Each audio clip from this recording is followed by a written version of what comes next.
Hey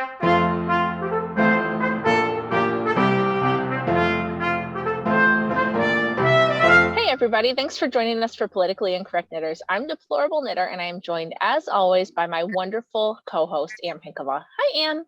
Hello. Our episode today is sponsored by Chicken Lady 5 Arts. You can go to chickenlady5arts.com and use our code FOOL20PIK for 20% off your order, like this beautiful one-of-a-kind yarn. But she also has in her shop, she has a new colorway called Neon Rainbow, which is beautiful.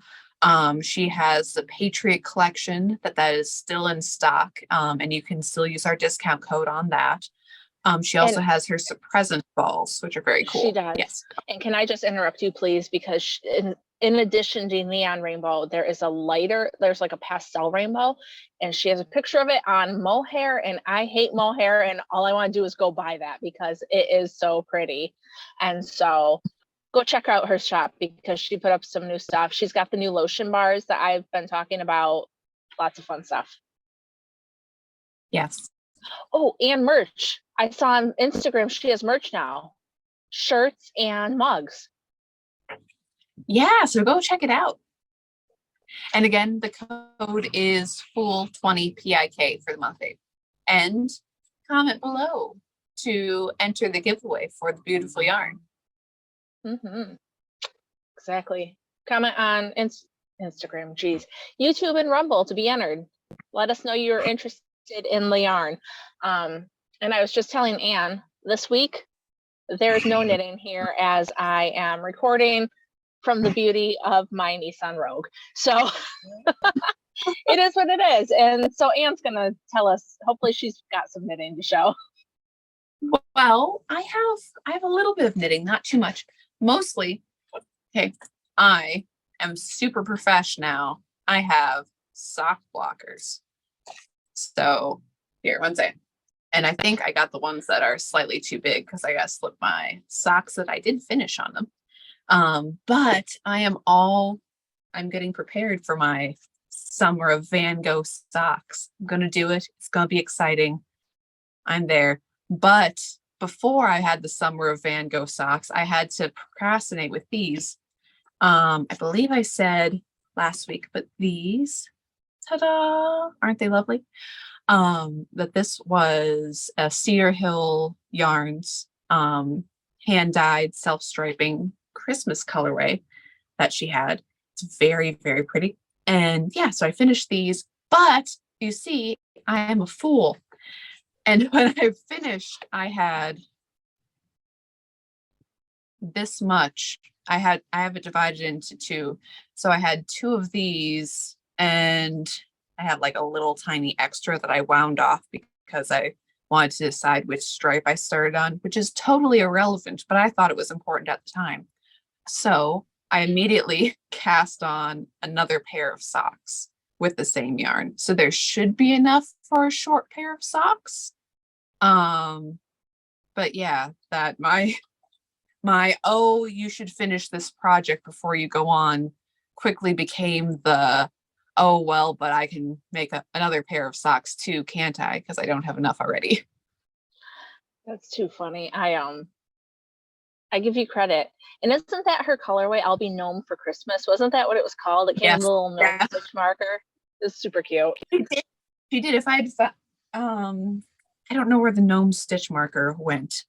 I mean, it did come with it, but when I got the sock yarn, I also got her little chocolate frog because pretty cute. That's pretty cute.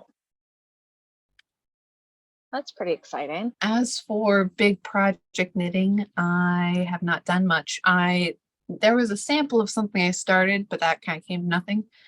And yeah, pretty much it. Mm-hmm. Oh, and I know I said it on our last episode where we were live, but guys, the preemie hat will be in my shop this weekend. And so will the sea glass shawl, the little shawlette that we made last month. So I haven't put those patterns out. It's just been a thing, but they're going to come soon. So I wanted to just remind you all of that. I do knit, even though I don't have anything to show right now. So, right. So that means we get to talk politics. Oh boy, aren't we lucky? Yeah. Everyone pack up, boys. That's the knitting part of the knitting podcast this week. But there is some good news today. If you like, we can start with entertainment news, which is, Okay. happy-ish. That we talked a little bit about the Mario movie doing so well, but Mario made as much money in its second weekend as the Lightyear movie made in its entire run. And I love that so also, much. I know, not only that, it hasn't opened in Japan yet. Okay. So that's gonna be a huge bump. Yeah. Also, Mario's second weekend was also better than Top Gun Mavericks, which is very Wow. surprising because that was in theaters for a long time and did extremely well. And to kind of bounce off, it's not the Mario movie does well, good for the Mario movie, okay? But that the Mario movie is doing well is very bad for Disney right now because okay, and again, this is kind of a circular thing about how the Mario movie has done better than the second weekend of Top Gun Maverick, which did so incredibly well and did well for the movie industry generally. But Tom Cruise personally made more money, just profit for him getting paid from Top Gun Maverick than the profits of Disney, Pixar, and Marvel last year. Like that's, that they are not doing well at all. And not only are they not doing well, but even in the park ratings, and the parks make them a lot of their money right now, that Universal parks, and okay, it's not as if, okay, Disney may be ultra woke and Universal is, slightly less, at least they're not being obnoxious. Well, sometimes they are obnoxious about it. I'm not pretending anything on their part. But Disney has been so obnoxious that it's driven people away to the point that there is a consumer poll on parks. And this poll has been going on for 10 years, and they do the first in the top 10. This is the first year that Magic Kingdom did not rank number one. Universal did. Wow. Yeah. That's crazy. I mean, when you think of iconic places, take your kids to Disney World, and the people are saying like, no, we'd rather go to Universal. We'd rather go to Harry Potter World. Well, I was going to say, is that where Harry Potter is? Because I've talked to my kids, and now that we've started reading Harry Potter, I was like, we could go to, see Mickey and all that stuff, or we could go see Harry Potter. And they're like, we want to see Harry Potter. And so I think that that's a lot of it. And then also, piggybacking on kind of where you're going, it's not all where you're going, but HBO is going to put out the new Harry Potter series. Did you hear about that yet? No, I have. Yeah, but people were like, oh, well, you're not going to be working with J.K. Rowling, are you? And HBO, who can kind of be crappy, was like, she wrote the books. Of course, she's going to be involved in things that are going on. Like, I was just so happy to hear that, because I'm so tired of everybody being like, no, she's a wrong thinker, so we can't have her around. You know what I mean? Like, they're just very like, well, it's her story. So yeah, Right. It's nice. It's a good thing, I think. Kind of a little victory. And also with Disney, sorry, am I totally interrupting you? No, I was just going to say that she was a wise woman and she held on to all of her rights. So they really can't do anything without her. Awesome. Yeah, but yes, which is awesome. But and then back onto your Disney thing, I was watching a clip of a show on Instagram today, and it's a Disney Junior show. So Disney Junior's kids, what, like 3 to 6 or something? Like, that's the intended audience. And it's some dinosaur show. I've never seen it. My kids are kind of past those now. But it was 2 T-Rexes that were obviously boy T-Rexes, like rubbing their heads together, and they had a fake nest with 2 rocks in it. And then these little kids are watching them, and then they're like, oh, they want to have a family. Look at how sweet they are. Everybody should be able to have a family. And then they had some egg back at like some hatchery, and they were going to go get the T-Rex egg and give it to these 2 dudes to these two boy T-Rexes so that they could have a family together. And I was like, and it's, I mean, probably every parent with their kid watching this is like, oh, it's a dinosaur show. Like, how could they possibly make that gay? That's how they made it gay. You have to watch everything your kids are watching. It's horrible. Like, for real. I just don't understand why it has to be pushed in a kid's show about dinosaurs. Right. What part of the dinosaur kingdom? I mean, if that could be why they were extinct, I guess we don't know. Maybe they were all gay. It's hard to say. I don't know the answer. Are you saying that gay made the dinosaurs extinct? I'm saying that this is what Disney's pushing, and it's the only logical explanation I can come up with, because there are no more dinosaurs and Disney made them gay. I don't know. Sorry. No, but that also in a kid's show, it's the moral thing of, I mean, from what it sounded like, it's not even a, oh, you know, we have this egg here. Let's see if there's somebody who, you know, wants to raise this dino baby. It's find a baby for the gays. Yeah, it's what? No, but it's seriously like the whole thing where like everybody deserves to be a family, and I'm like, I guess maybe, but this is a weird thing on a kid's show. This is like an adult conversation I don't understand. But they're just trying to make it so normal. That's something I want to talk to my kids about. Mm-hmm. Yeah, and also as opposed to Land Before Time, the most depressing dinosaur series ever. It's, oh, your parents are dead, kids. Go somewhere else. We made 14 of these for no reason. That was a thing that they did back in the 90s. Like, everything was just like, oh, this show did pretty well, so now we're going to do 8,000 more of them. Like, because they liked it moderately the first time. Yeah. And now they'll remake them all. Mm-hmm. They will. You know, when I first heard the Hogwarts thing, I genuinely am like, are these corporations dead? Like, do they have no money? Like, wait, did everything just quietly crash and burn?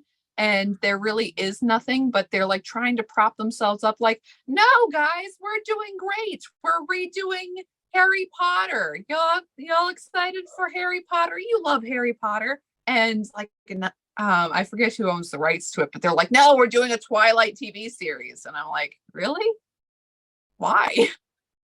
Okay, so I was a Twihard back in the day. I really liked the books. Okay, it's a crap story, but that's fine. I enjoyed it. But I don't know. I mean, I'm sure there's stuff that was left out of the movies in Twilight that could be added to a series.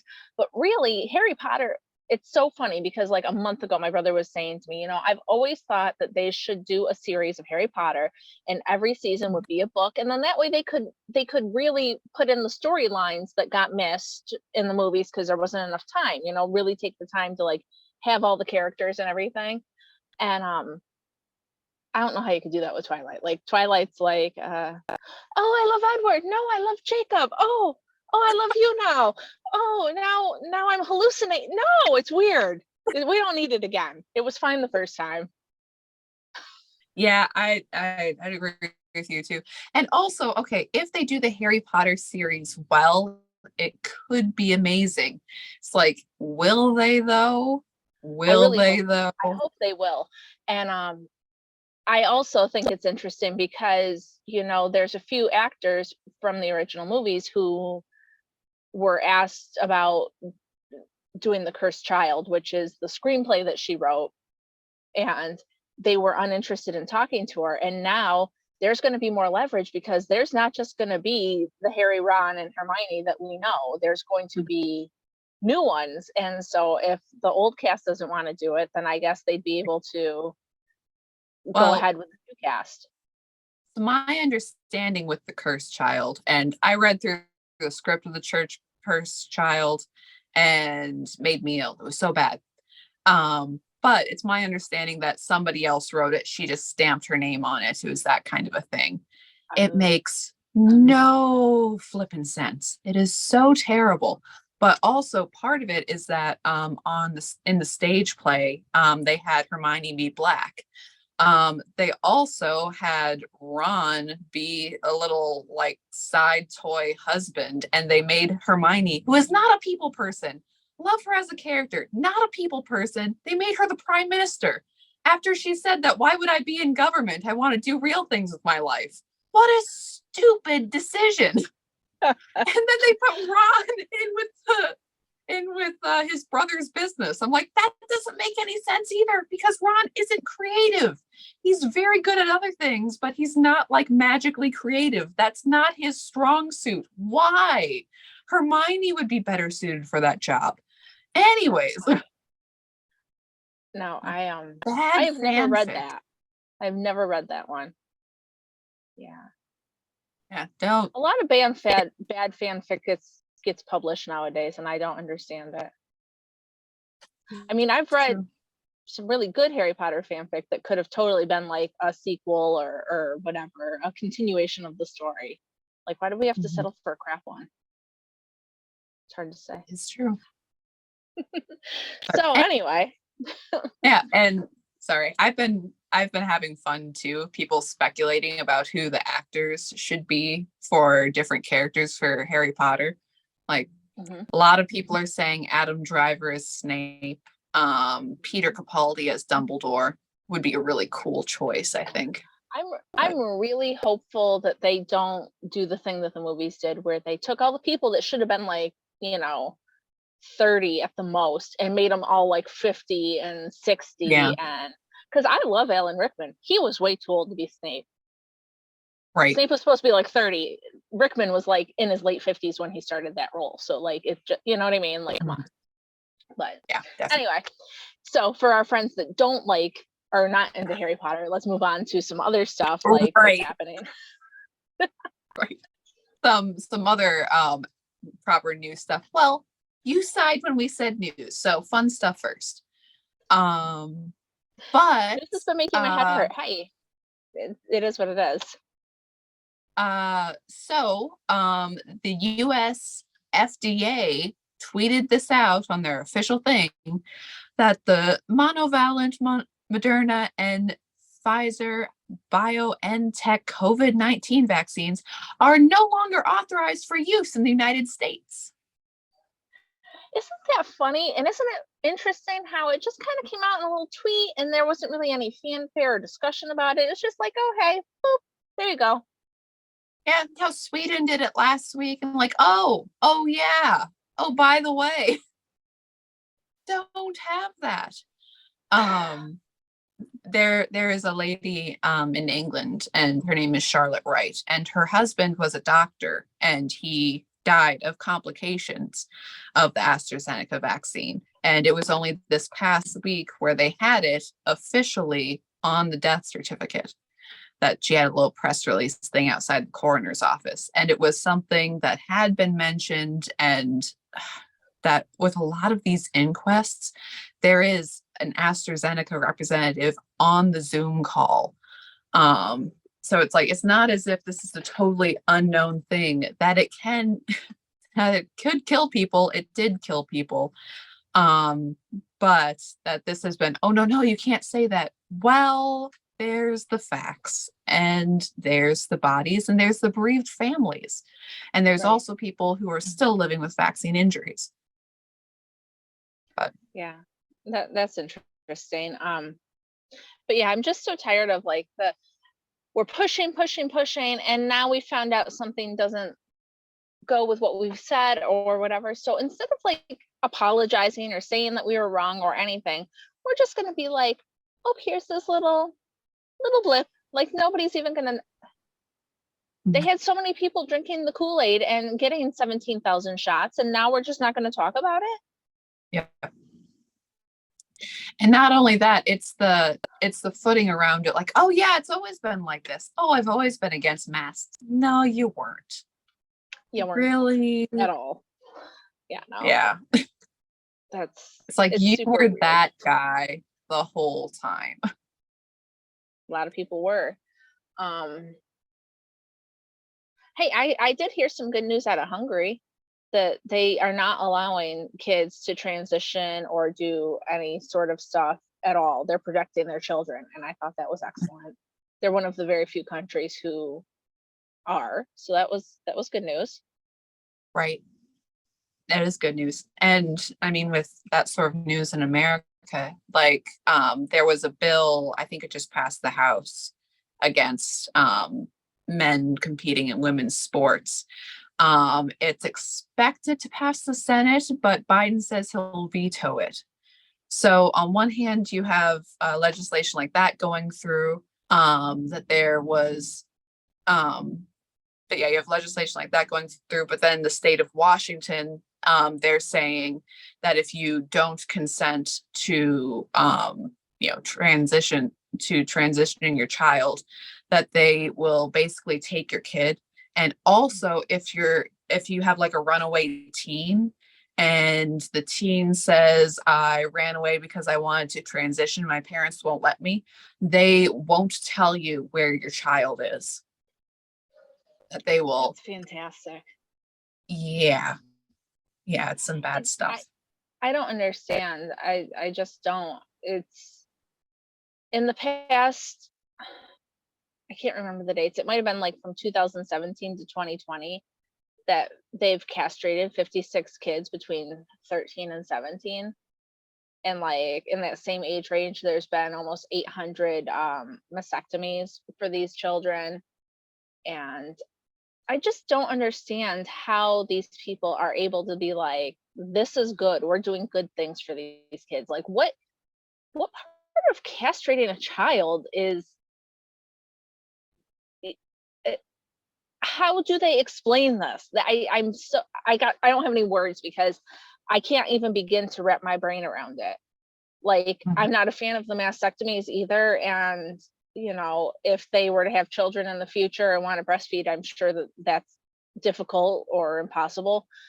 But at least that could be repaired to an extent. Some of the stuff, like, it's gone. You can't fix that ever again if this kid changes their mind. I don't understand how parents, especially parents, can be like, yes, this is a fantastic idea for my child. And especially since with so many people who are trans, there are, quote, comorbidities with it, that there is often other mental health issues that could have been addressed first. Like potentially that you're cutting yourself, other kinds of self-harm, that you do have other issues as well. So even if you were like, okay, you want to be trans, but let's look at your other mental and physical health history and let's address some of these things before doing something as drastic as surgery, as hormones, as things that do change your body and cannot be reversed. Yep. But, well, I mean, you see it a lot. Sorry, you see it a lot in women's health too of, nah, this is fine. This is totally, that you're not told entire things. Okay, not just women's health, healthcare in general. Okay, healthcare system sucks, and it's not because we don't have enough government funding. But it's like, no, this is good. Oh, there's no side effects to those drugs that you should be worried about. Even Jordan Peterson having those problems with the pills he took and trying to get off those. That we have issues there, that, oh no, this is fine, this is good. It happens quite often, and the same thing is happening to children. Oh, and also kind of unrelated, but also not, that Florida is putting through a bill for death penalty to those who sexually abuse kids. But the weird thing is that it's like, okay, that's a bill. Everyone agreed. Okay. But a lot of gay rights activists are now saying that they can never go to Florida. Why? Yeah. I mean, if this LGBTQ thing isn't about it's not supposed to be sexual towards these kids, right? Like, they're just supposed to be helping them be their authentic self and different things. And so why would it matter if they're going to prosecute molesters unless you're not doing what you're telling us you're doing, right? Right. And I mean, they could be saying that Florida is such a horrible and evil place. And after all, they want, people of different sexualities to be killed already, that they'll just be strung up on any old charge. But also, it's suspicious. It sure is suspicious. Holy crap. And I remembered what I wanted to tell you. Talking about the kids and the changing, I saw a video of a person who was in their 30s or in their 20s who was convinced to take hormones before puberty set in. It was a man, and because their face hadn't really filled out, they still had that kind of feminine shape to it and stuff, and that's why they were pushing the hormones on this person.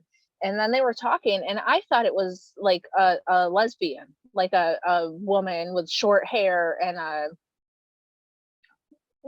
just a kind of androgynous woman.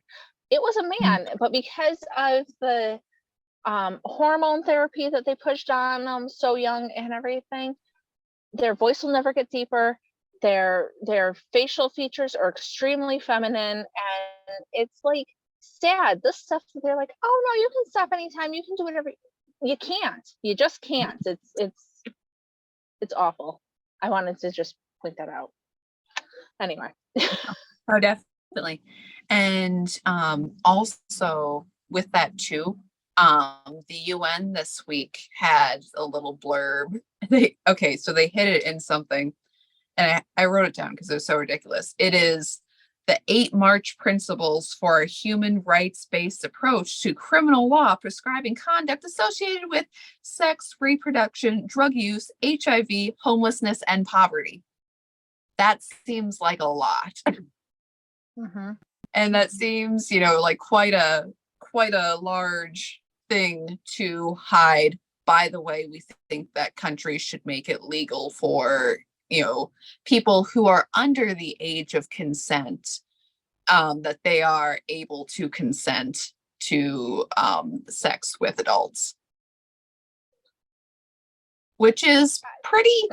It's a blanket statement, but it's also, it's such a blanket statement again, and to be thrown in with all of these other things, that it's like, oh yeah, we just kind of want that to happen. Wait, what? Hang on, just what? I don't have any words. Yeah, and also, not to mention that the UN has had a horrible history of sexual abuse of children from their quote peacekeepers.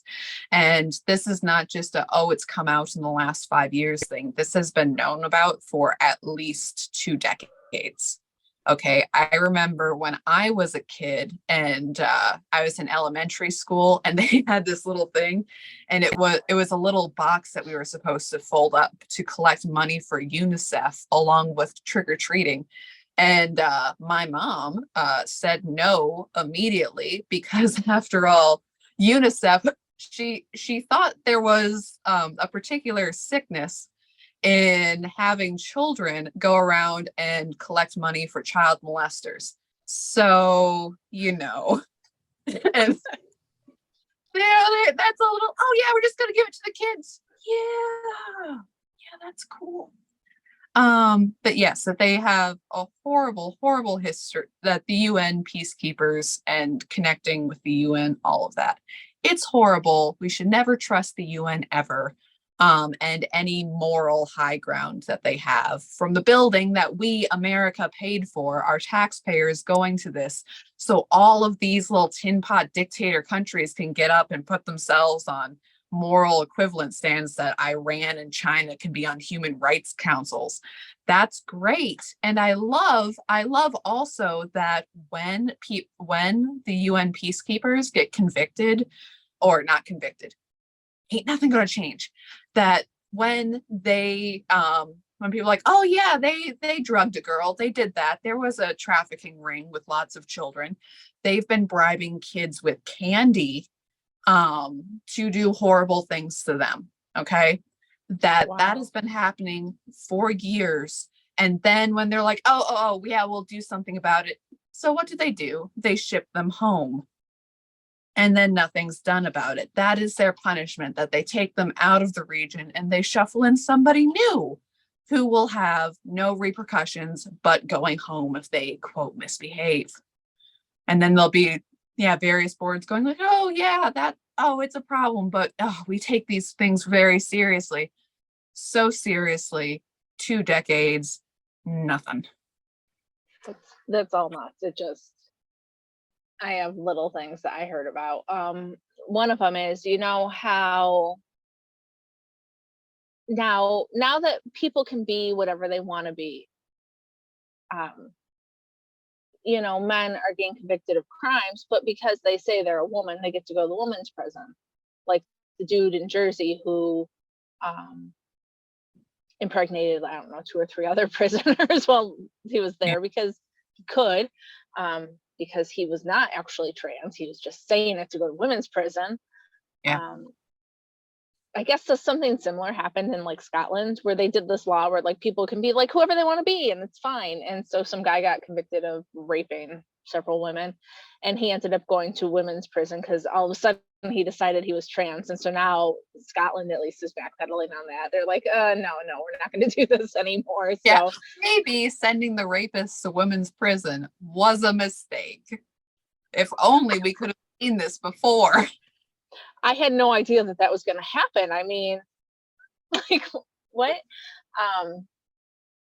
But it's so odd to me that like, okay, so Scotland did the same thing we did.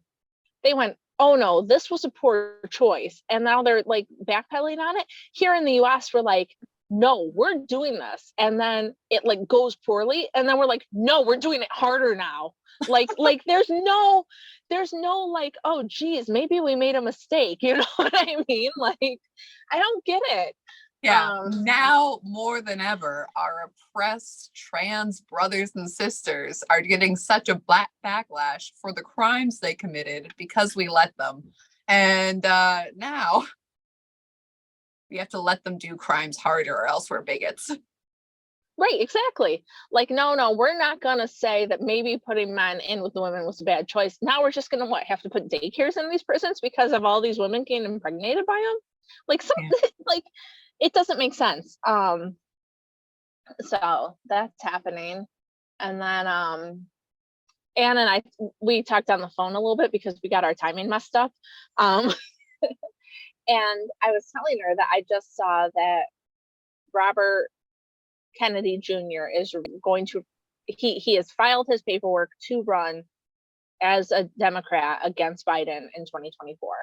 And I was saying, I kind of like him. I mean, like, he's not my choice, but he's one of those Democrats who actually aren't like giant crazy liberal Democrats. Like I don't agree with everything he does, but he seems less like running off the deep end with all of his trans people in the prisons with him. It seems like there's a little bit more sense there. I don't know. I could be wrong. I might not know that much about him, but and it might be a huge pull, just enough that he has been very anti-vax for years. And guess who's been proven right? So that I admit that I don't know all of his policies. And I'm trying to remember. Amy from Two Sisters and Some Yarn talks about him all the time because it's from her area and everything. And she's kind of been up with him talking about all these things for a long time. But yeah, that from what I understand from her, that he has some other policies that are very liberal. But it might be a big enough issue. And especially since I mean, definitely, look, I'm a Trump girl. Yay, Trump, all of that. But Trump has stood by the vaccines. Now, he never said that anybody forcibly had to have them, which is great.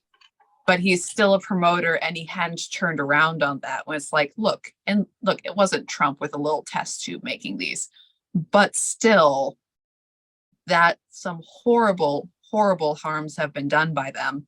And you really do need to acknowledge that. And that's the same thing on DeSantis too, and on a lot of other people. Yeah. I I'm going to say something that's probably super controversial, but he's the first person that has been talking about running that I'm actually happy to hear about. Like, yeah, if things go forward with Trump, I'll be happy with that and stuff. But I think I'm kind of burned out with the Republicans we've got. Like DeSantis, everybody's like, oh, DeSantis is great. Well, then you see the Bushes in the background, like, hey, DeSantis, like Right. now he's got Ted Cruz's manager or whatever. It might not have been Ted Cruz's, but he's got Was. but the person running this campaign is a establishment person, and it's like, Yeah, and he's going around doing his book tour like it's a campaign stop and all that. yeah, and even though, yeah, I just don't know how I feel about him. And then, I mean, obviously, if Trump ran again, I would go for him, but I don't know. I'm still kind of torn about that too. Like, I don't know. Mhm. And I think I look back and I see some of the COVID things that were in place. Um, and maybe he wasn't saying you guys have to do this, but also for those of us in blue states, he wasn't doing anything to help us either. You know what I mean? Like I was stuck here with Cuomo telling us that you can't do anything for like well over a year, and other places like South Dakota were open, and Trump was like, I can do what's comfortable. No, like I think I Right. wish that he had been better for the people that were under the thumb of people like Gretchen Whitmer and Cuomo, and you know what I mean? I Like, mean, yeah, and to be fair, in that moment, giving the power to the states when, gosh, can you imagine if it was Obama or anybody else who have snapped up power so fast? I mean, that is definitely a good thing to have done from that respect. But yeah, if the states hadn't, to a certain extent, had permission from the federal government to lock down and do the rest of it, if the federal government wasn't out there with press conferences every day with the 2 weeks to flatten the curve and giving the precedent for this action, it might yeah. have been different. And like, I think in the beginning in New York, they were basing our numbers on what was going on in the city. And here I am in a little town that, yeah, probably there was some COVID, but it wasn't anything close to what was going on in the big cities. And, it just really, I think I have not come around to it yet, but I think that that's why I was a little bit done with Trump. Like, I never wanted Biden, don't get me wrong, but also, I've been pretty upfront about the fact that I've been kind of uninterested in Trump, and I think that maybe that's part of it because of the way he went out with the COVID stuff and with the like blatant cheating and with the like maybe he couldn't have done anything about it because his hands were tied, but I just felt kind of abandoned at the end of his term. And so Yeah. I think that's probably a part of my issue, honestly. I hadn't really thought about it, but Yeah. And, with his legal team too of, yeah, we're going to fight it. And that all just kind of fizzled out and like, yeah, whoa, hey, it just hang on. You weren't ended. prepared to begin with. That there was stuff leading up to it. And like I said, no preparation, there were illegal voter change or voter rules changes that happened too soon in states like Pennsylvania. And the Right. Democrats are ready to jump on it and make that work. And the Republicans didn't do much. And there was also, I'm trying to remember, I believe it was a judicial race in Wisconsin that happened a week or so back. And again, because it happened so late, I'm not going to get it correctly. But there was a little bit of a stink about it because the Republican lost to the Democrat, and that judge would be very important in any election.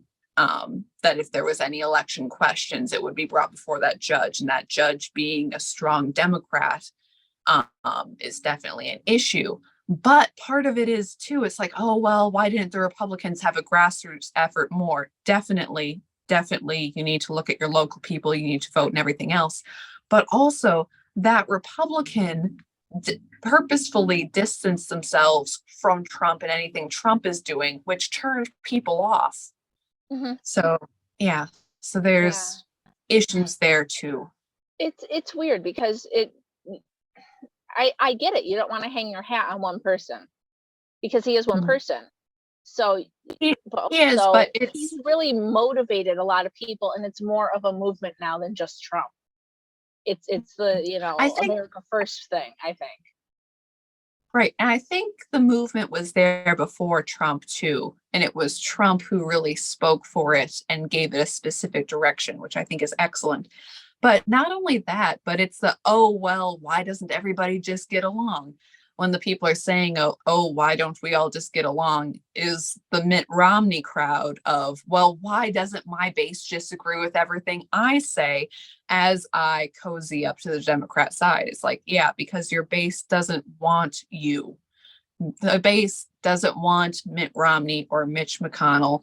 And from a South Dakotan who has John Thune, who went for this Restrict Act, and he's like, "Oh yeah, this is brilliant." And John Thune is Mitch McConnell's just lapdog. He's just a horrible, horrible Republican, and he'll step out there and talk all big and butch anytime he wants to. But he's awful. And what's the thing that, okay, well, you don't want the Democrat in our state. Okay, you know, South Dakota voted 67% for Trump, but also that it is difficult to get people into primaries and behind another candidate, which, I mean, woohoo, I have, but it is difficult to go against an incumbent, even if their incumbent is just a horrible, horrible Republican. Yeah, I don't know, but I'm glad that you and I can talk about this stuff because, you know, it helps me work through some of my issues. It's almost like therapy, recorded therapy that we broadcast to the world, but still it helps. Hey, Um, oh, also, okay, sorry, this is just local South Dakota news. So Dusty Johnson, with a neck hardly thicker than a pencil's, that he is one of our one of our House representatives, and he put out an ad that he paid for about how he is the 14th most effective Republican House member. Okay, have you looked at the bench? Wow, Dusty, you really, whoa. yeah. I mean, if it was strong and you were 14, all right, but I don't know in that Like, lineup. yeah. No, and I've told this story before that they have the Republican thing at the state fair, and there he was, and man, he looked so dunkable. It was amazing. Like this, that is our state representative. I'm like, oh great, he is a perfect size to shove in a locker. I'm sure he does well with the other kids. That's too funny. I think we've hit all the high points for today. So make sure you check out our sponsor, Chicken Lady Fiber Arts. Mhm. Thanks for coming to my therapy session. I appreciate it, everybody. Um, use the code FULL20PIK for 20% off your order at chickenladyfiberarts.com. Follow us on YouTube and Rumble. Follow Anne on Twitter. She's making all kinds of friends there, so you might luck out and like be her new BFF. I don't know. I'm on Instagram. I don't have any BFFs, so you know, whatever. Oh, I feel insulted. No, I'm just saying you're getting all these cool people. Not that I don't know cool people, but I'm just saying you're like coming across all these cool people on Twitter. I'm a little jelly. Um, but yeah, follow us, enter, comment. Wow, I've got a skip there. Make sure you comment and like our video, subscribe, ring the bell so you know when we're going live because some things are going on and our episodes haven't been quite as timely as I would like sometimes. So, you know, make sure you're following me so you get the notification. I think that's it, right? Yep, I Cool. think so. See you next week, guys. Thanks for coming, guys. We'll see you next week. Bye. Bye.